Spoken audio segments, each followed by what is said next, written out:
सर्व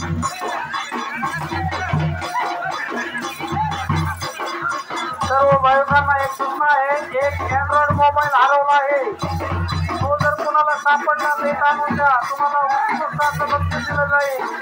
एक Android mobile हरवलेला आहे मोठा, बाळूमामाच्या आवारातून कुठेही मोबाईल जाणार नाही, सापडला तर इमानदारीने आणून द्या, तुम्हाला बाळूमामाची शपथ आहे, तुम्हाला उत्कृष्ट बक्षीस दिलं जाईल।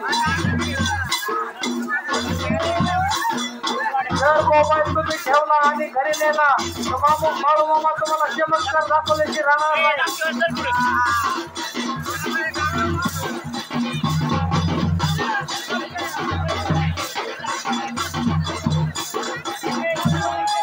गंगाराम गिरजाप्पा खामकर या भक्तांनी 100 रुपये देणगी दिली, धन्यवाद।